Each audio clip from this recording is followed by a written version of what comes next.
Boa noite, é uma emissão especial da MBC TV, alusivo ao Dia da Mulher Moçambicana, 7 de abril, feriado nacional. E hoje trazemos 4 mulheres para trazerem, faça a repetição aqui, a sua visão sobre o estágio atual do nosso país, fazendo uma perspectiva para mudanças que devem ser implementadas para que todos os moçambicanos tenham condições melhoradas de vida.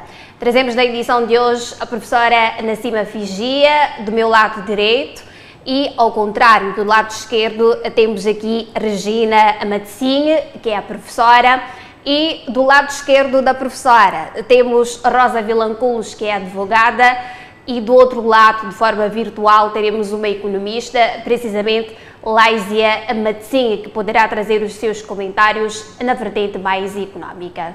Teremos um debate de mais ou menos 50 minutos de conversa, alusivo a este dia e as opiniões que essas mulheres têm por apresentar a todos nós. E vamos iniciar com a professora Nassima Figia para perceber uma questão mesmo provocatória e introdutória. Como é que está Moçambique hoje, professora? Muito obrigada, boa tarde a todos os telespectadores e telespectadoras. Obrigada pela oportunidade para expressar a minha opinião relativamente à mulher na educação e também em termos de situação no país. Dizer que desde a independência, partindo da minha experiência pessoal também, tivemos com a independência nacional, o país conseguiu trazer, portanto, um espaço, uma abertura para a mulher, em particular para a mulher moçambicana, concretizar aquilo que são os seus sonhos, os seus ideais, no lugar, portanto, paralelo ao seu parceiro, que é o homem neste caso. Dizer que avançamos em termos de educação, hoje nós temos vários programas específicos para alavancar aquilo que é a situação da rapariga na escola. Ainda há muitos desafios, naturalmente, mas devo dizer que, de facto, eu fui líder e continuo líder de tudo aquilo que diz respeito à promoção da educação da rapariga na educação, né? E não só, também tenho alguma experiência olhando para aquilo que é o fator mulher, aquilo que são os direitos da mulher. Pode-se dizer que também há um grande avanço, porque há trabalhos em curso realizados por várias organizações nacionais e internacionais em coordenação com o governo para, de facto, elevar ou garantir que a mulher também tenha uma participação mais ativa e de acordo com aquilo que são os princípios da nossa Constituição da República. Naturalmente que há desafios, né? E os desafios fazem parte, mas ainda há muito caminho por trilhar.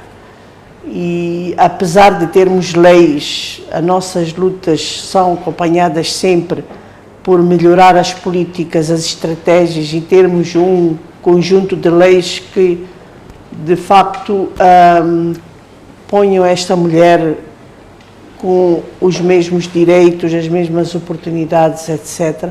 Mas estas nossas leis ainda pecam por não serem implementadas no seu total. Temos que realmente começar a fazer a implementação efetiva, por um lado. Por outro lado, temos que envolver o grupo-alvo desde a base. Envolver o grupo-alvo não é só deslocações para o terreno, não. É criar capacidade no terreno.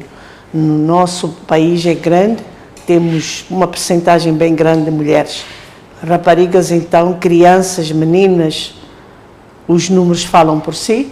Então, há toda uma necessidade de começarmos mais agir, porque em termos de reflexão, acho que já refletimos bastante. Exato. Professora, vamos também ouvir a opinião de Laísia Meitzinho, que está do lado exterior e vai participar do nosso programa efetivamente.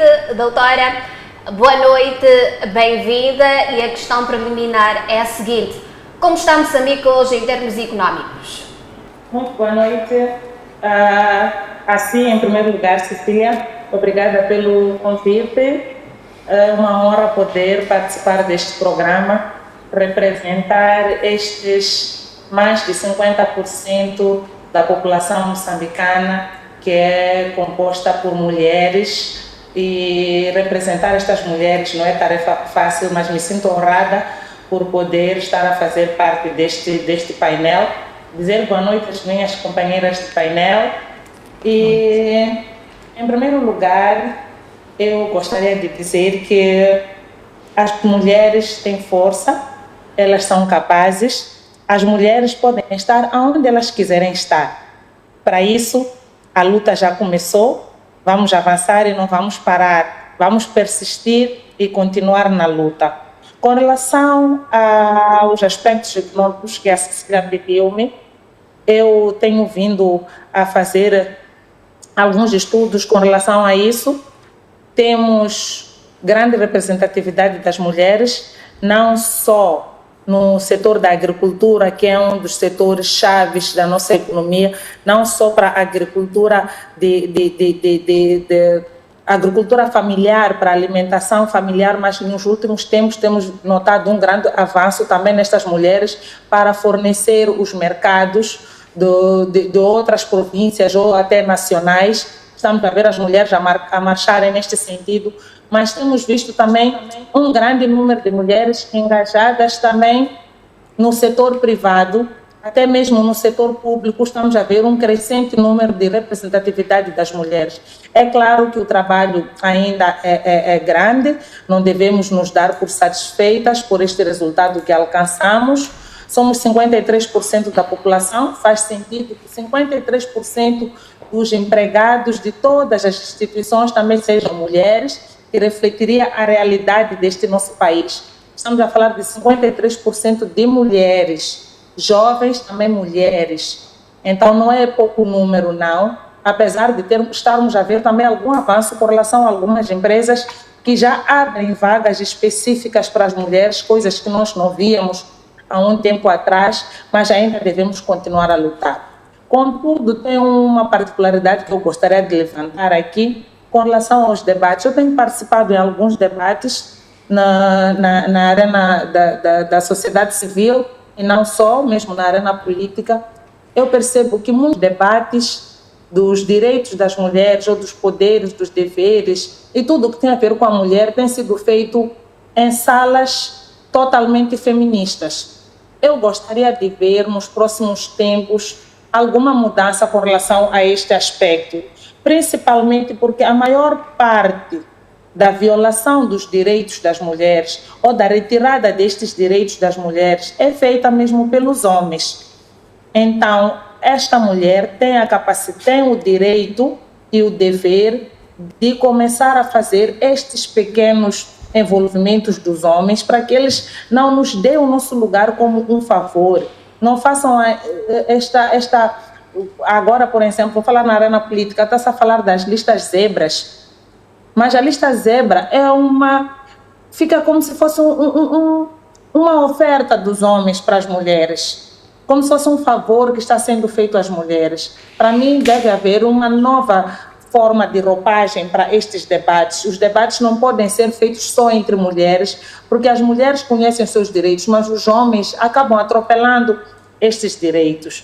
Então, acho que há necessidade destas mulheres começarem a abrir o espaço destes debates. Assuntos de mulheres não devem ser feitos em espaços fechados somente de mulheres. Claro que pode haver esta tendência para nós alinharmos os nossos pontos e continuamos a marchar, mas deve haver também uma abertura para com os homens. E tem um papel também que eu estive aqui preparando, que eu gostaria de deixar, é o papel da mulher na educação. Muitas das vezes somos nós as responsáveis por educar a sociedade. Somos nós, mães, que ficamos com os meninos em casa. Quando chega a hora de voltar da escola, a menina vai lavar a louça, o menino vai sentar. Quando o pai já não tem condições de pagar para que os 2 filhos continuem a escola, a sacrificada é a menina. Então, nós como mães devemos muito preocupar-nos com estas tendências. Mas isto tem muito a ver com a questão da violência econômica. Muitas mulheres sofrem violência econômica e elas nem têm conhecimento desta violência que elas vêm sofrendo. Mas elas sofrem violência econômica e por não terem este poder econômico, acabam ficando refém nas mãos dos esposos e fazem aquilo que os esposos acham que deve ser feito, aquilo que é certo para eles.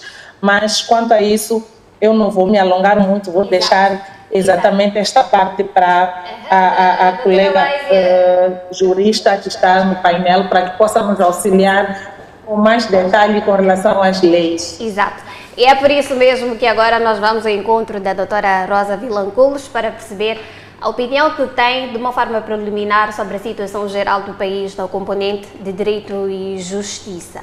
Não só quando falamos de mulheres, mas numa componente geral. Obrigada, boa tarde.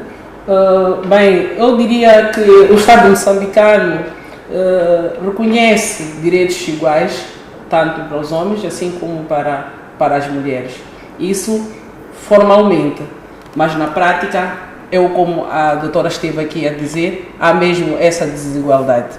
No entanto, nós temos o 7 de Abril como uma oportunidade nacional de reflexão, onde, mais uma vez, o Estado, assim como os homens, as mulheres e as crianças, porque às vezes também temos as crianças a não respeitarem esse direito da mulher mãe. Temos o 7 de Abril como mais um momento para reflexão e também para poder demonstrar que essa mulher merece um tratamento especial. Na componente jurídica, começaria por dizer que nós, como advogadas, sofremos por causa da igualdade, essa igualdade de género que nós estamos tanto a defender.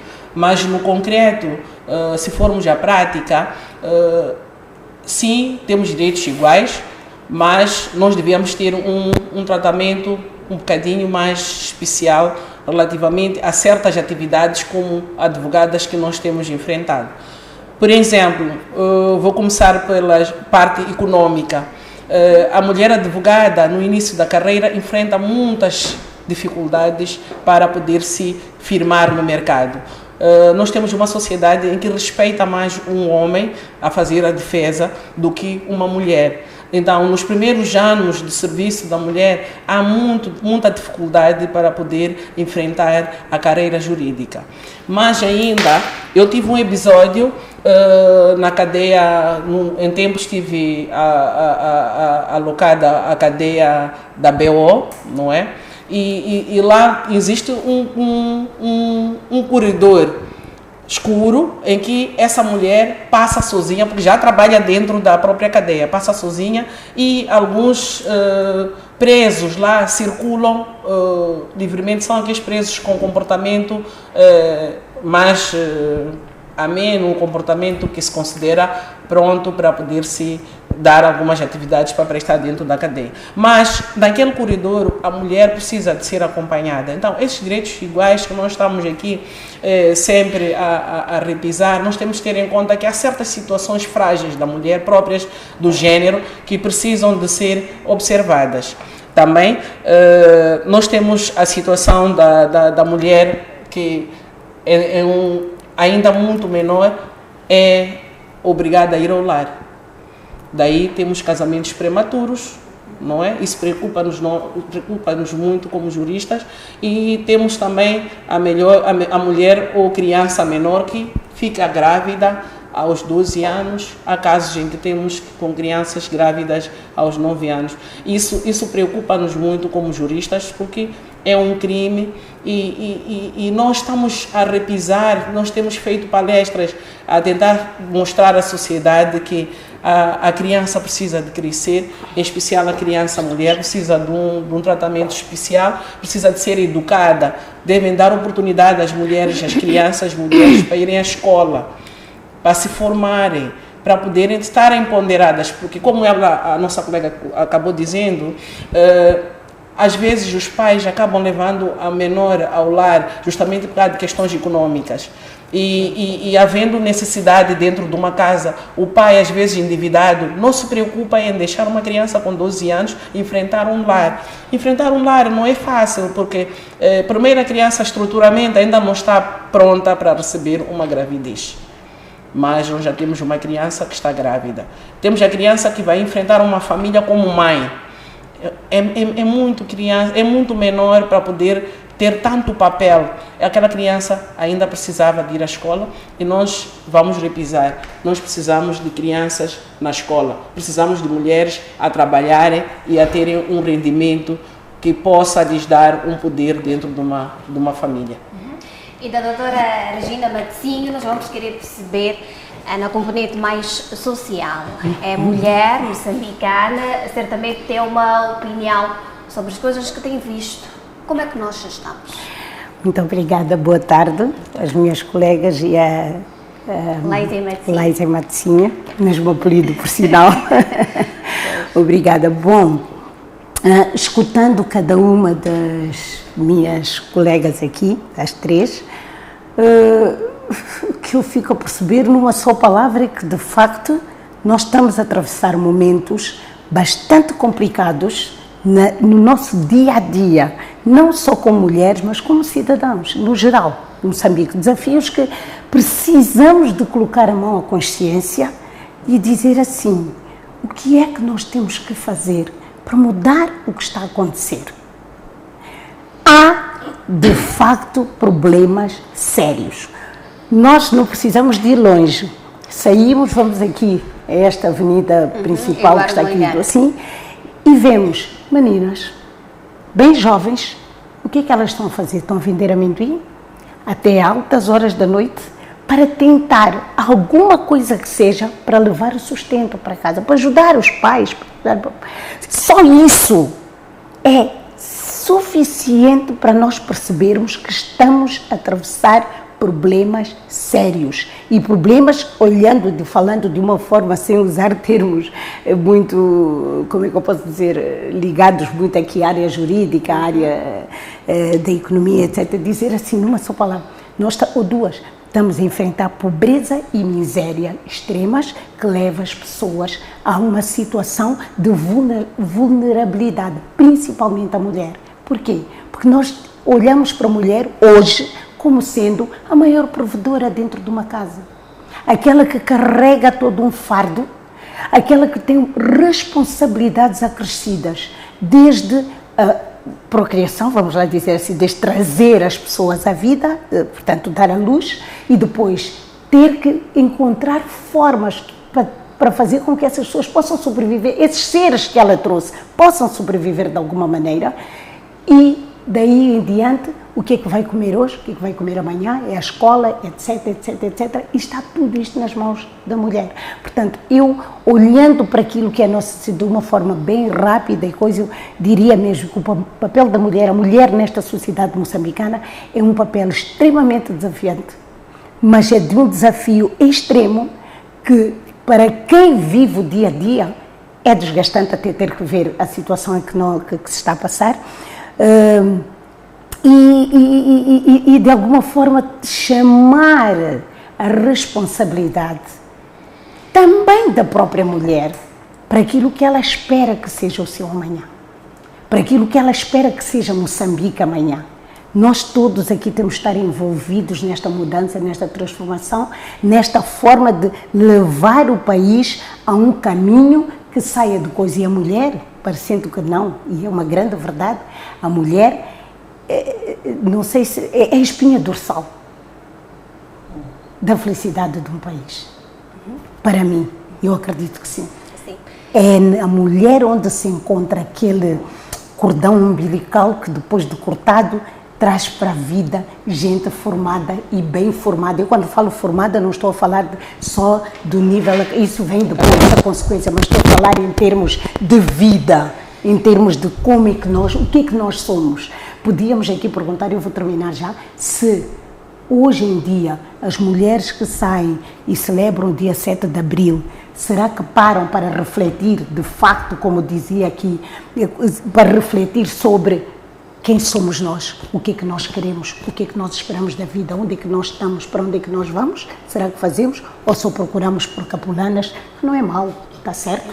Procuramos por uma festinha, procuramos não sei o quê, depois aparecemos nas redes sociais. Qual é o papel da mulher? O que é que a mulher tem que ser? Como é que ela tem que viver numa sociedade como esta em que estamos hoje? Obrigada. Professora Nacima, eu acabei pegando aqui uma das palavras que a professora Regina acabou fazendo referência, que é sobre a pobreza. Eu logo me recordei do relatório do Banco Mundial, não tinha como. Será que a educação poderia conseguir minimizar estes indicadores que estão a ser apontados agora para Moçambique, onde as mulheres também fazem parte desta componente dos 81% que o Banco Mundial fez referência?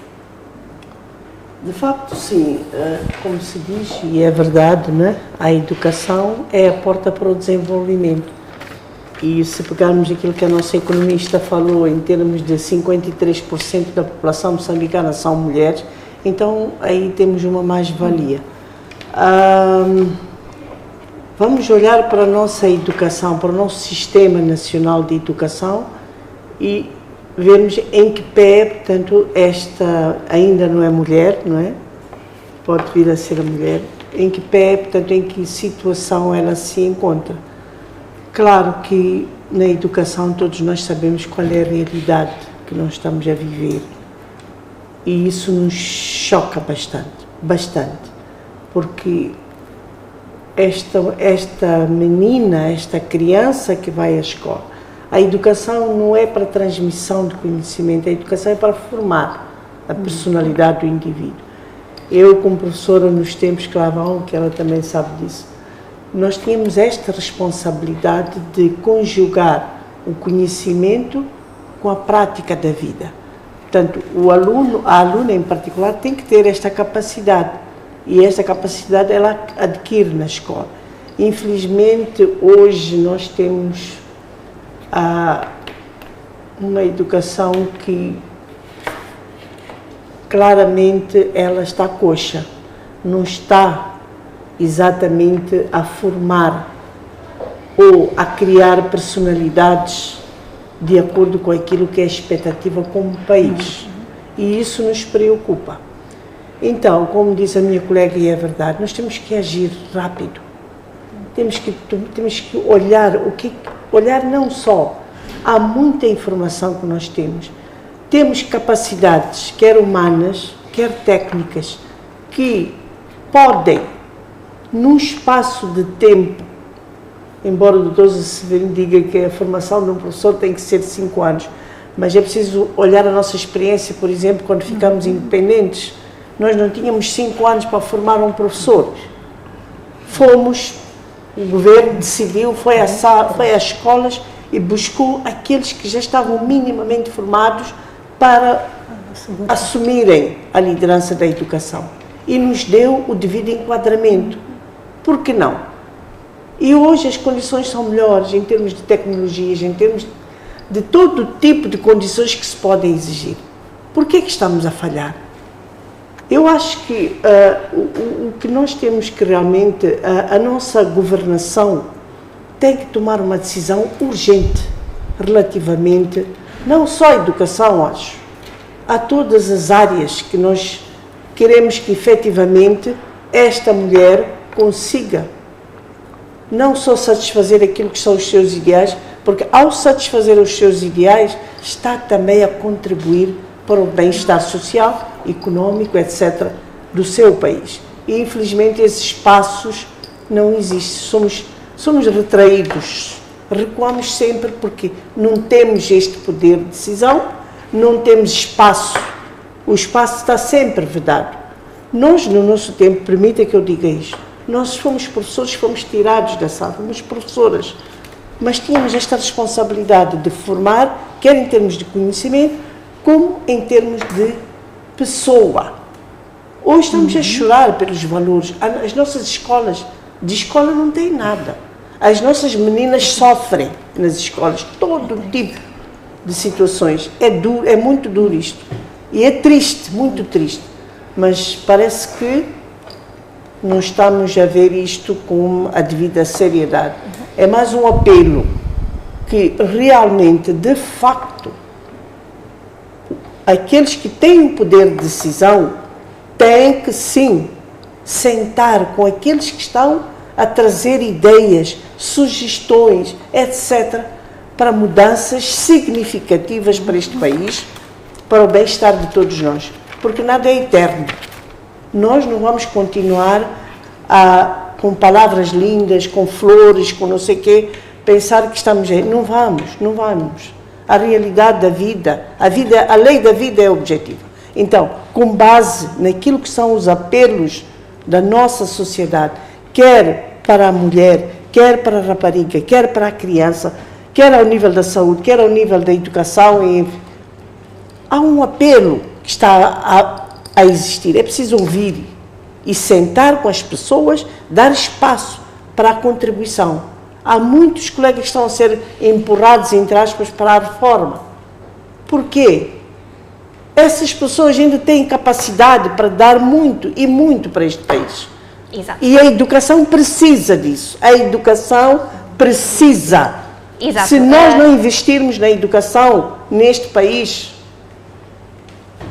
é um ponto de interrogação que eu deixo ficar. Vamos também ouvir agora a opinião da doutora Laísia Matsing, tendo em conta que a economia é um dos braços que faz com que Moçambique possa desenvolver, sem dúvida. Tendo em conta, doutora Laísia, os atuais indicadores que demonstram crescimento económico para Moçambique, temos aí o Banco de Moçambique a baixar as taxas de referência, tivemos a Prime Rate, que foi recentemente também revista em baixa em 10 pontos percentuais. Temos o Banco Mundial que diz que Moçambique é o segundo país mais pobre do mundo, por recursos. Será que esses todos os indicadores têm levado para, ou têm chegado efetivamente para as famílias moçambicanas? Infelizmente não. Infelizmente não. Principalmente porque estamos num país que está muito preocupado em passar uma imagem. Estamos, sem querer puxar esta minha veia política, estamos diante de um governo que gosta de passar uma boa impressão para que a sociedade pense que está tudo bem, mas felizmente estamos numa fase em que, apesar dos níveis baixos de escolaridade, apesar de estarmos a ter muitas crianças na escola e a educação a degradar-se a cada ano, já temos uma sociedade mais informada, já temos uma sociedade mais aberta para o conhecimento daquilo que são os meandros da nossa economia. Infelizmente, como eu estava a dizer antes, nós temos uma tendência de aumento ou crescimento do número de mulheres que estão engajadas na economia. Como nem tudo é mau, há que dizer também que há esforços que estão a ser feitos pelo governo e principalmente pelas organizações da sociedade civil. Eu tenho participado em vários eventos da sociedade civil e tenho visto muitas ações que estas organizações têm feito para empoderar as mulheres, principalmente no campo. Mas há dois muros que lutam muito conosco. O primeiro que eu escolhi para trazer, são muitos os muros que nós temos como mulheres para ultrapassar, mas há dois que eu escolhi trazer aqui, porque achei que são os mais difíceis de ultrapassar. Um tem a ver com a questão de, se não a maior parte do nosso país, uma boa parte dela, estar a viver de acordo com o patriarcado. Este patriarcado, de certa forma, limita muito o desenvolvimento da mulher ou a participação ou este engajamento da mulher na arena econômica do nosso país. E outro muro que eu escolhi trazer também tem a ver com o acesso aos recursos. Os bancos reduziram as taxas, os bancos dizem-se estar abertos, mas se nós formos a ver na realidade, são poucas as mulheres que têm acesso ao crédito no nosso país. Se tiver acesso ao crédito, este acesso é feito no mercado informal, a taxas extremamente elevadas, o que dificulta o crescimento destas mesmas mulheres. Ela tem acesso a um crédito, mas que no final das contas, ela só está a pagar pelo crédito, não chega a render muito por aquilo que faz. Como costumamos dizer aí na gíria popular, a mulher trabalha para aquecer e trabalha também para pagar as dívidas. Então, enquanto nós tivermos estas duas paredes, teremos relatórios que não refletem a nossa realidade. Este patriarcado impede muito que as mulheres possam investir, possam se engajar. Estes bancos que dizem estar abertos para receber as mulheres, eles não estão tão abertos como eles dizem. Não é isso que a gente está a sentir na realidade, principalmente nas zonas rurais.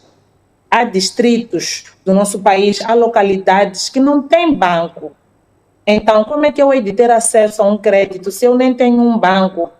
Como é que eu hei de ter acesso ao crédito se quando o banco chega, as poucas moedinhas que eu tinha estavam escondidas embaixo do meu colchão e por algum azar a minha casa pegou fogo e tudo que estava lá também ardeu junto com o resto da mobília. Então, são situações que acabam dificultando o crescimento da própria mulher, mas com isto tudo, quem sai a perder é o Estado moçambicano.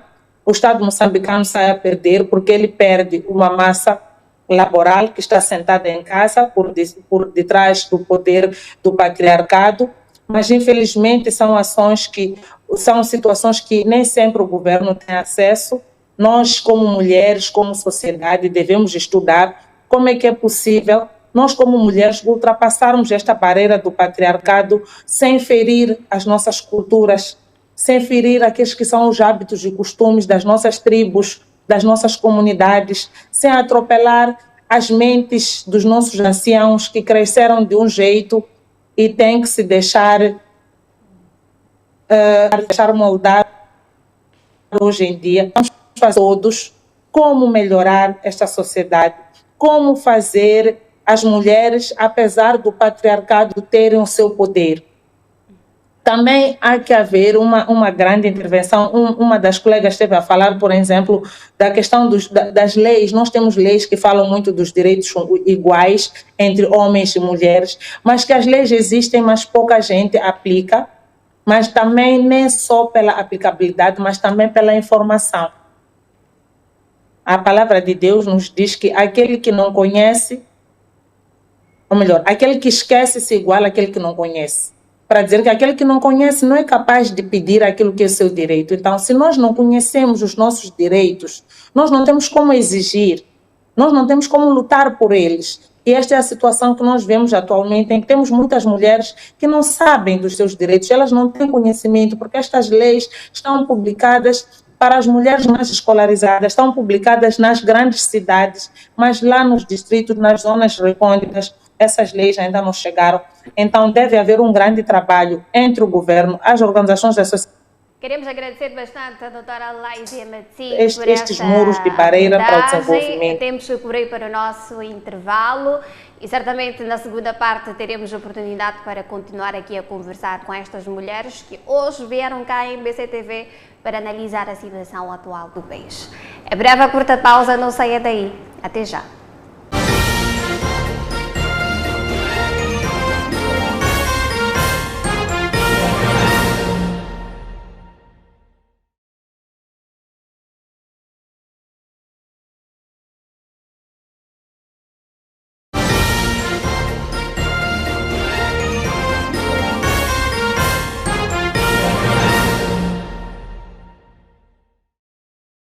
O especial de informação de volta aqui na MBC-TV e vamos continuar a trazer as convicções das mulheres moçambicanas relativamente à situação que o país está a enfrentar na atualidade. E depois de termos feito a primeira ronda e ter iniciado aqui a segunda ronda, vamos agora ouvir a doutora Rosa Vilanculos, que é advogada. Falou-se aqui, doutora, sobre leis. Sabemos muito bem que o Parlamento está sempre a aprovar leis, o Governo está sempre a enviar propostas de leis também para a Assembleia da República. Temos muitas delas.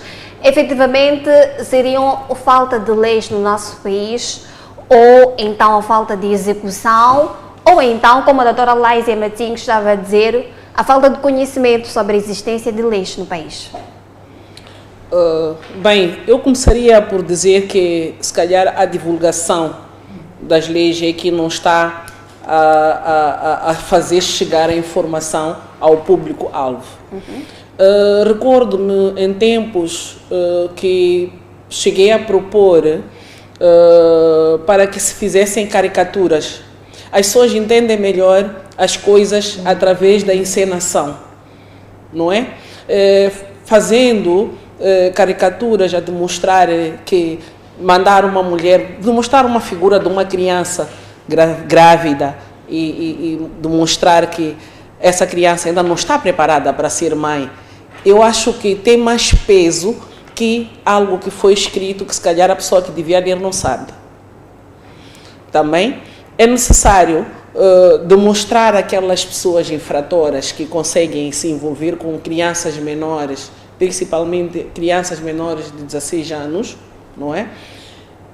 Termos como executar essas leis. As leis foram feitas de forma igualitária, mas no final do dia há muita gente que não é penalizada como devia. Então, porque a pessoa consegue resolver, como dizem, não tem problema nenhum em voltar a fazer. E eu falo mesmo do crime, envolveu-se com uma menor, conseguiu pagar a caução, não foi preso, está feliz e volta amanhã a se envolver com uma outra menor. Se nós tivéssemos como fiscalizar a situação e aquelas pessoas serem penalizadas de forma exemplar, eu tenho certeza que nós acabaríamos com essas práticas. Isso nós estamos a querer dizer que nós queremos ferir com a nossa cultura, não é? Nós temos culturas diferentes a nível nacional. Nós percebemos que sim, há culturas que admitem certas coisas, mas relativamente à idade núbil, nós temos que ser implacáveis. Não devíamos deixar crianças menores se casarem. Mas ainda me preocupa mais a parte da violência doméstica, porque essa parte é o pão de cada dia. Vejam só, uma mulher perde seu marido, não é? Depois nós temos o vulgo Rutinga. Então, essa mulher, ao perder o marido, por causa do patrimônio familiar, levam-lhe a ficar ou com o irmão mais novo do seu marido ou com o irmão mais velho do seu marido. A experiência que temos em termos jurídicos é que não está a funcionar. Porque depois, aquele homem que não era empoderado, a partir do momento que fica com aquele patrimônio beneficia mais a família dele, a família que teve anterior a essa mulher e esses filhos. E esses filhos têm a vida social mais baixa que o próprio autor da associação deixou para eles. Então, nós temos que lutar muito com a situação do patrimônio familiar e a violência patrimonial. Isso acontece muito. Também, nós temos a situação das violações sexuais. Nas violações sexuais, nós não só temos a menor, que muitas vezes as meninas que crescem muito cedo começam a ter práticas sexuais, mas que são crianças com menos, por exemplo, de 16 anos, e principalmente as crianças com menos de 12 anos. Essas, na minha opinião, nem deve haver meio termo, é só mesmo prisão. A criança tem menos de 12 anos, a criança não deve nem ser mexida, não deve nem ser olhada como mulher. Aí eu penso que a justiça deve ser implacável e ter penas exemplares para esse tipo de situações. Vamos às crianças menores de 16 anos. Muitas vezes as famílias resolvem esse tipo de assuntos. Se eu digo resolvem, criam um acordo com o infrator e aquele infrator hoje largou a minha sobrinha, amanhã vai pegar a amiga, depois assim sucessivamente. Então, nós temos várias práticas de violência sexual com menores, não é? Muitas vezes com a autorização de pais, tios, e muitas vezes essas violações ocorrem na família. Nós temos que ficar mais atentos. A experiência que nós temos é que muitas das violações sexuais que nós temos no país ocorrem nas nossas famílias. São tios, são sobrinhos, são amigos, são pessoas próximas que trazem-nos esse tipo de situação dentro das nossas casas. E mais do que tudo, eu apelo, uma vez que estamos aqui como mulheres, vamos aproveitar para voltar a revisar o que a doutora Regina esteve aqui a dizer. O dia 7 de abril, será que serve para refletirmos ou simplesmente para nos aglomerarmos como mulher e só estarmos a festejar porque temos um dia que é livre para fazermos o que achamos que seria bom? Eu penso que é uma boa reflexão e seria muito bom que todas as mulheres, o dia da manhã, 7 de abril, usassem para pensar o que é que nós queremos dessa sociedade, em que nós contribuímos. Tem um sheik árabe que hoje diz que, olha, a mulher já não é doméstica. Ele olha para a mulher e diz que a mulher não é doméstica. A mulher é formadora do ser humano, é formadora da continuidade. Então, nós somos o pilar de uma família. Nós, as mulheres, podemos ser empoderadas, podemos ser o que nós quisermos, como a doutora esteve a dizer, podemos ser o que nós quisermos, mas nunca deixamos de ter a essência de ser mulher. Exato. Doutora, vamos recuperar a professora Regina, que foi ela quem acabou pegando esta componente da mulher saber qual é o seu papel, porque sempre estamos a celebrar o 7 de abril com capulanas, festividades, mas então, gostávamos de perceber de si qual é que deve ser o papel da mulher para o desenvolvimento social, económico, político, em todas as vertentes do país. Obrigada. Bom, de uma forma assim, acho que bem simples até, dizer apenas que não há mulher sem família. Eu acredito que sim, porque ela vem de uma família. Então, antes de olharmos para o papel da mulher, vamos olhar para a família. Em Moçambique ainda falamos de família. Como é que estão as famílias hoje em Moçambique? Quando é que nós deixamos de facto de viver este papel de família? Como é que nós estamos divididos dentro da mesma família, sem nos conhecermos? Eu até anotava aqui quando falava ali a doutora Matsi, lembrei-me um pouco depois também quando falava e vi que no fim do dia tudo que nós estamos a falar, tudo isto que nós precisamos de Moçambique como nação, vem de uma base família. Nós temos que olhar para o papel da família em Moçambique para nós começarmos a compreender cada papel de cada um dentro desta sociedade para levar este país a bom rumo. Nós estamos a lutar, eu não sei, por aquilo que eu tenho visto nestas décadas todas, graças a Deus de vida, eu tenho visto que nós saltamos para resolver o problema lá do fim e nós não vamos à base para perceber o que é que está, onde é que está perdido, onde é que o problema começou. Nós podemos entender muito bem os problemas desta nação se nós nos virarmos para a base sem acusarmos A, B, C ou D, mas procurarmos olhar todos para nós como um único e dizer, ok, nós começamos a falhar ali. É possível, nós sabemos, nós viemos. Eu sou, graças a Deus, um pouco mais nova, mas nós, a partir de 75, que eu já tinha consciência de olhar para a coisa, comecei a perceber onde é que as coisas começaram-se a perder. Não estou a falar de culpa, de independência ou não, mas em termos de vivência. Foi na altura que começamos a ver muita gravidez que aparecia e depois havia pais que iam com o filho à casa daquela rapariga grávida, ou era a família da menina que ia para a casa dos pais, no bairro onde nós vivemos muito disso. Eu digo nós porque eu fui vizinha aqui da doutora Nassima, em que quando os pais da rapariga chegassem com a filha grávida para dizer que, olha, o seu filho engravidou, os pais viravam-se e diziam, não é verdade. E recusavam aquele feto, aquele bebê que estivesse dentro da rapariga. Estamos a começar já com mágoas, alguém fica magoado, há uma recusa, eu não estou a encontrar o termo agora, uma negação ao novo ser que vem por parte da família que trouxe aquela criança ao mundo e como é que cresce essa criança? Filho do pai incógnito ou com o apelido da mãe? Nós temos que olhar para a mente dessa pessoa, como é que ela vai crescendo, aqui um vazio ou qualquer coisa. Nós olhamos para a educação, notamos que há um abismo. Há muito tempo havia um casamento entre de casa e a educação formal da escola. Havia isso, era óbvio. E o professor tinha um valor imensurável. Era o professor, era a enfermeira, eram figuras que eram vistas com todo o respeito que se merecia para aquela figura dentro da sociedade. E a sociedade exercia um papel na educação das pessoas, também, sem receio e sem nada, sempre no sentido de estes têm que crescer sabendo.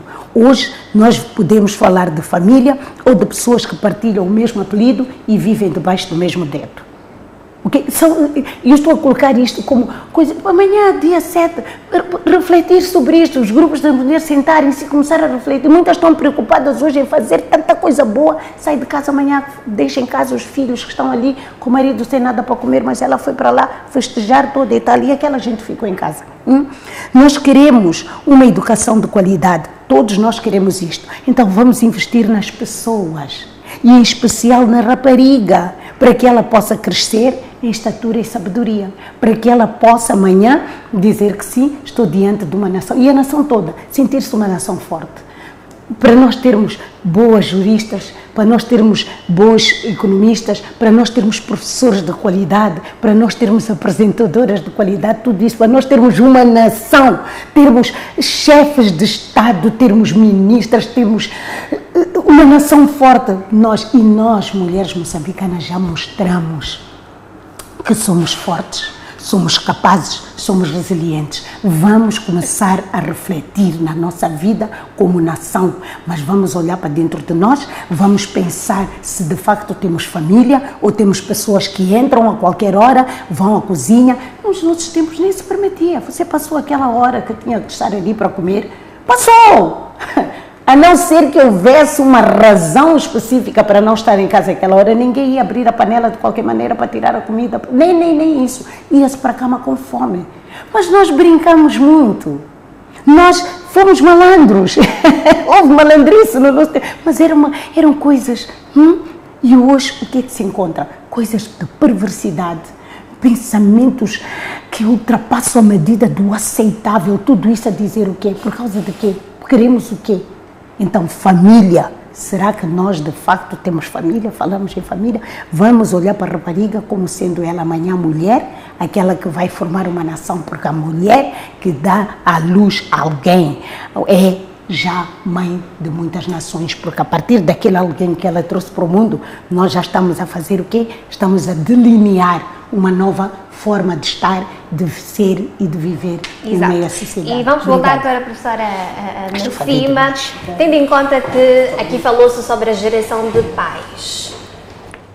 Agora estamos numa geração, mas antes tivemos tantas outras. E a doutora Regina, ou a professora Regina, acabou fazendo referência de que qual é o papel dos pais? Mandam as crianças para a escola. Antes nós víamos os próprios pais até a recomendarem que os professores dessem corretivos às crianças, mas hoje são os mesmos pais que não querem que isto aconteça. Que crianças nós estamos a educar, que crianças nós estamos a formar e que profissionais nós poderíamos ter nas próximas gerações? Sim, eu acho que nessa perspectiva o Sistema Nacional de Educação até criou aquilo que é um órgão reconhecido oficialmente, que é o Conselho de Escola.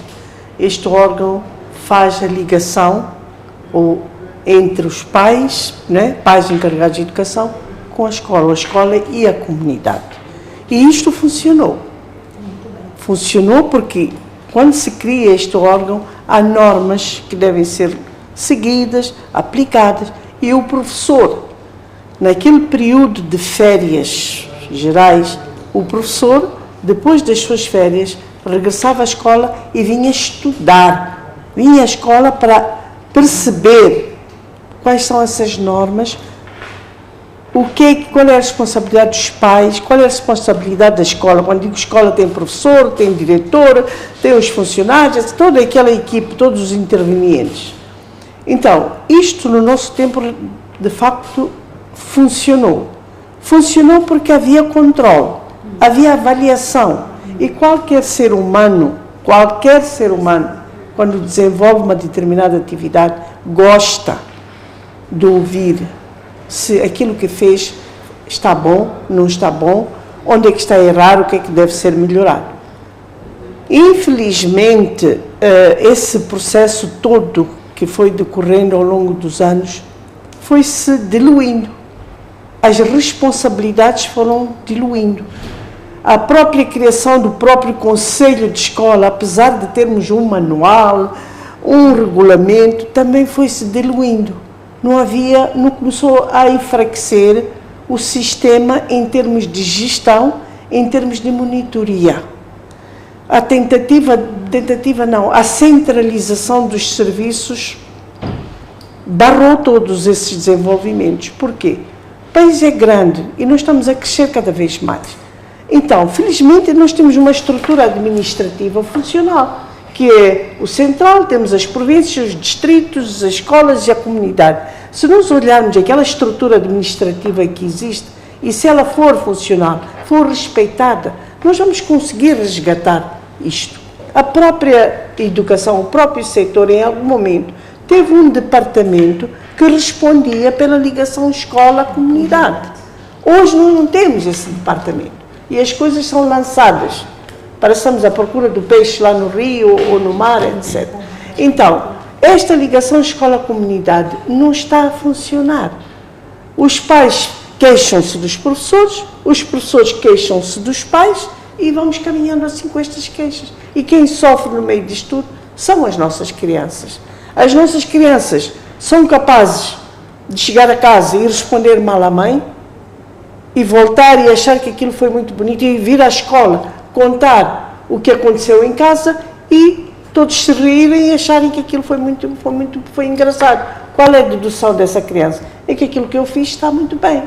Então, não há de facto esta ligação efetiva e isto tem que ser resgatado, porque a escola está a formar. No meu tempo, até os meus pais diziam, quando chegar a tua vez de ir à escola, vão te endireitar na escola. E era verdade, a escola endireitava. Não porque batia, não. A escola tinha este papel de educar, de formar a personalidade das crianças. Hoje, infelizmente, não estamos a formar nada, pelo contrário, as nossas escolas, todos nós, nem vou dizer nada aqui, porque sabemos qual é o ambiente que reina nas nossas escolas. Mesmo nas zonas mais recônditas. Sim, não há nada que possa justificar que a escola está ali, o que é que está a fazer? Os centros de formação do professor, os institutos, aliás, de formação de professores, quem é que controla? Não há nenhum sistema de monitoria que devia partir da base. Nós temos escolas, esta comunidade devia ser um elemento que monitorasse aquilo que acontece, porque é fácil, é estar perto da escola, etc. Mas, infelizmente, nós não estamos a resgatar isto. Exato. Infelizmente, só ficamos com 6 minutos de programa, então o que vamos fazer é que seja 1 minuto e meio para cada uma, para deixar uma eleição final. Doutora Laísia Matzinha, queríamos perceber de si agora o que é que precisa ser mudado com urgência no país em níveis económicos. E pode aproveitar e deixar as últimas considerações. Com urgência que deve ser mudado é o conceito de direitos iguais. Primeiro, devemos procurar trabalhar muito bem neste conceito. As pessoas têm uma visão distorcida do que são direitos iguais. Quando a gente fala dos direitos iguais, a companheira no painel jurista esteve a falar mais ou menos da questão física da mulher. Nós queremos direitos iguais, mas isto não pode tirar de nós a nossa feminilidade, não pode tirar de nós aquilo que são as nossas fragilidades como mulheres. E isso não deve ser algo que nos faz pequenas. Não, nós não somos pequenas porque não podemos fazer A mais B. Isso nos torna especiais, nos torna diferentes do sexo oposto.